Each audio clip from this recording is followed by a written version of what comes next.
This episode is sponsored in part by Launch Darkly. Take a look at what it takes to get your code into production. I'm going to just guess that it's awful because it's always awful. No one loves their deployment process. What if launching new features didn't require you to do a full-on code and possibly infrastructure deploy?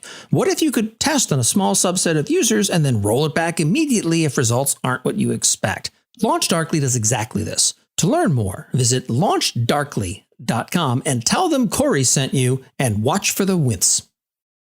Another week is come and gone, and with it a bunch of surprisingly defensive Amazon rhetoric at the suggestion that their status page could ever be anything other than highly accurate. I'm going to have more to say about that later this week. Now let's see what AWS got up to with releases. Announcing Amazon QuickSight's new Community Hub.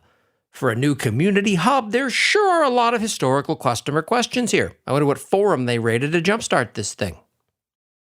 Amazon RDS for MariaDB now supports delayed replication.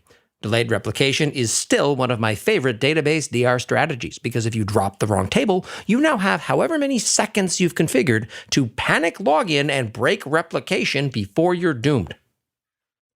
AWS Transfer Family now supports login banners. Alert! You are entering into a secured area. Your IP, login time, and username have been noted and sent to the server administrator. This service is restricted to authorized users only.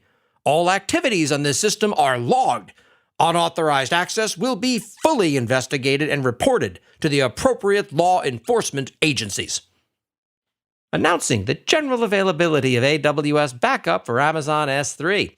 Using this service means you can back up your data in S3 to AWS Backup, where the backup copy of your data alone will cost you over twice as much per gigabyte to keep around.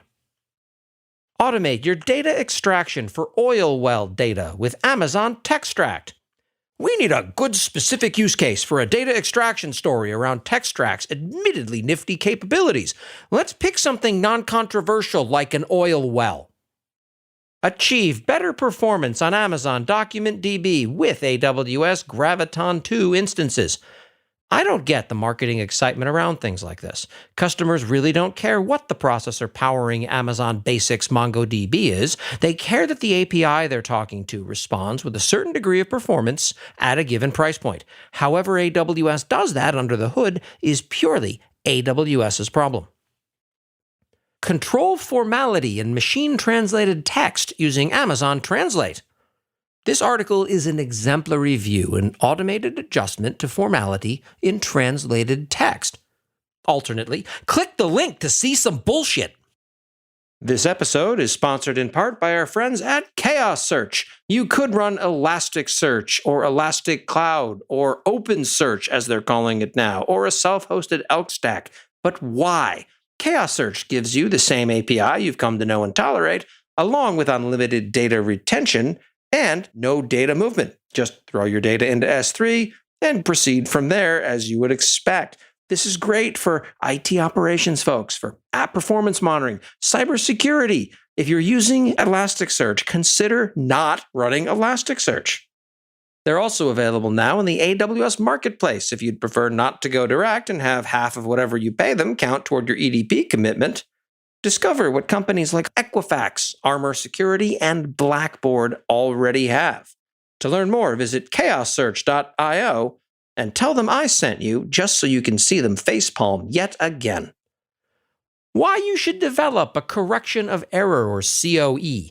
You should definitely do something after an incident, but Amazon's COE process is definitely an artifact of their culture. I worry that this specific process wouldn't do nearly as well without that cultural context. After all, you are not Amazon. Design your firewall deployment for internet ingress traffic flows. I'm so old that I remember when firewall engineering was a role, and this blog post would be the full-time job of someone who cost a couple $100,000 a year.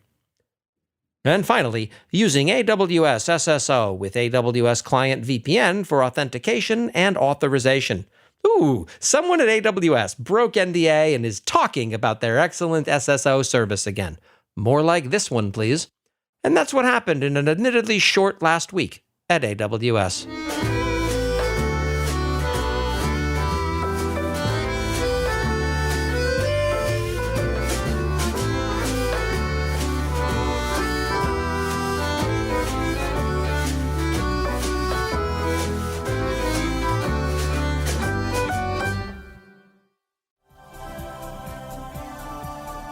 This has been a Humble Pod production.